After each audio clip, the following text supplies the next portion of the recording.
अस्सलाम वालेकुम नाज़रीन, मैं Asad Abbas Bhatt advocate high court आपकी खिदमत में हाजिर हूँ एक नई कानूनी इन्फॉर्मेशन या डिस्कशन के साथ जो शायद कानूनी तौर पर आपको फ़ायदा पहुँचा सकती है।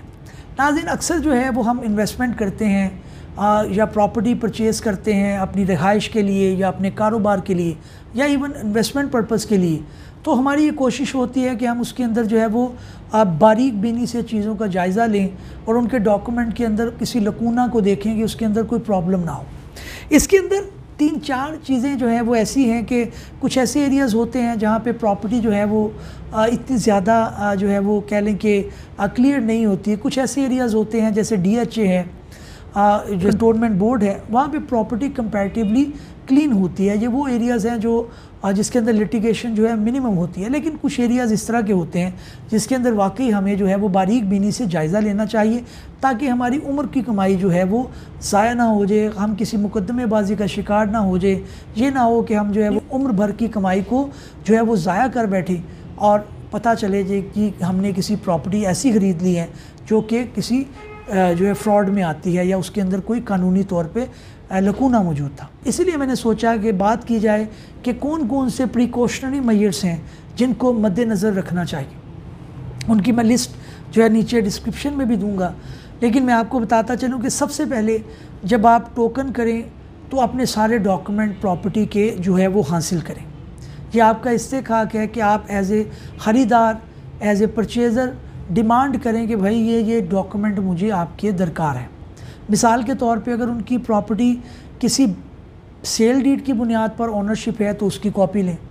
अगर कोई जो है वो इंतकाल की बुनियाद पे है, वरासती इंतकाल है, कोई कोर्ट की डिक्री है या कोई गिफ्ट डीड है, वो कोई भी शय हो, वो कोई भी डॉक्यूमेंट हो, आप उसकी एक अदद कॉपी जो है वो हासिल करें और उसको जो है मुतल्लिका डिपार्टमेंट से उसकी सर्टिफाइड कॉपी अप्लाई करें। जब आप कॉपी अप्लाई करते हैं तो नॉर्मली अगर वहाँ पे कोई ऑलरेडी कोई मुकदमा चल रहा है, कोई केस चल रहा है, तो वो आपको बता देंगे कि जनाब इस प्रॉपर्टी के अंदर या सेल डीड कैंसिल हो चुकी है, आप लिहाजा इसको ना ख़रीदें।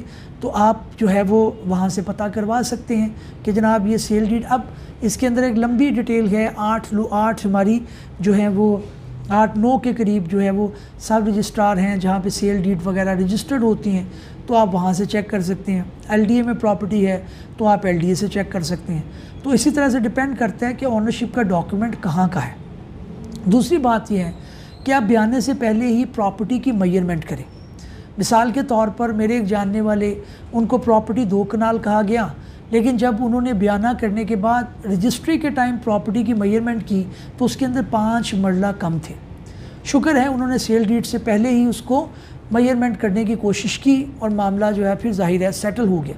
लेकिन अगर वो सेल डीड करवा कर चले जाते और उनको पता ना चलता तो सूरत के अंदर वो 5 मरले जो मौजूद ही नहीं थे वो उसकी पेमेंट भी अदा कर चुके होते। तो ये भी बड़ा इम्पॉर्टेंट है। तीसरा ये है कि जी आप जब भी आप करें तो आप कोशिश करें कि अगर आप किसी ऐसी जगह पे ले रहे हैं जहाँ पे प्लॉट नंबरिंग है और खसरा और खतूनी और दूसरी जो चीज़ें होती हैं रेवेन्यू रिकॉर्ड के मुताबिक वो मौजूद नहीं हैं, तो आपको नहीं पता चल सकता कि आपका जो प्लॉट नंबर 15 है लेट से, वो कौन से खसरे के ऊपर जो है वो बैठा हुआ है।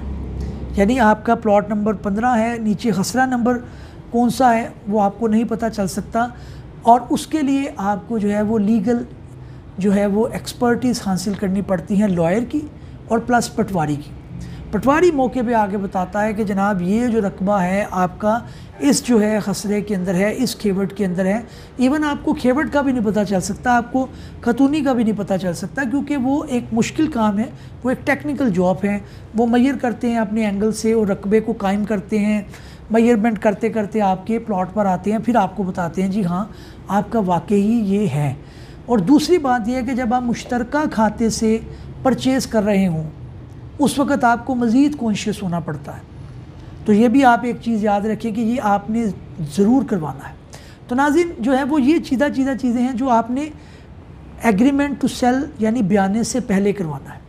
अगली इम्पोर्टेंट बात ये है कि आप जब भी करें कोशिश करें कि पेमेंट आपने हमेशा जो है वो पे ऑर्डर के ज़रिए करनी, कैश पेमेंट ना करें, क्योंकि जो शख्स जो है पेमेंट कर रहा है जिसको हो रही है वो कल को आप रिकॉर्ड जो है वो ला के दिखा सकते हैं कोर्ट को कि जनाब ये देखें ये बैंक ट्रांजैक्शन हुई।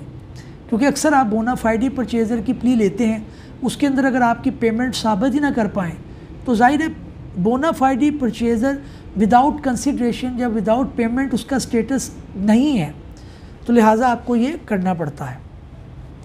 अगली जो बात यह है कि वो सेल डीड जब आप करवाएंगे तो कोशिश करें कि उसके ऊपर विटनेसेस आप अपने रखें, क्योंकि आपका ये डॉक्यूमेंट है, कल को अगर मुकर्रा जाता है तो उसके अंदर आप जो है वो कह सकते हैं कि जनाब हम अपने गवाह पेश करेंगे।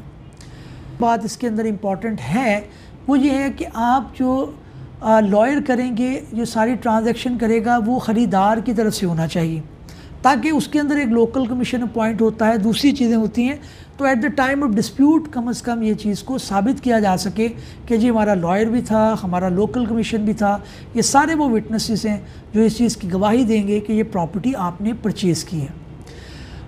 अगली जो बात इसके अंदर इम्पॉर्टेंट आती है वो ये है कि आपने म्यूटेशन करवानी है। अब आपने प्रॉपर्टी ख़रीद ली, सेल डीड करवा ली, अब आपने रेवेन्यू रिकॉर्ड के अंदर उसका अंदराज करवाना है, जिसे म्यूटेशन या इंतकाल कहते हैं। वो भी आप अपने लॉयर के ज़िम्मे लगाते हैं कि भाई ये आप करवा के दें, और उसका रिकॉर्ड भी आपने रखना है।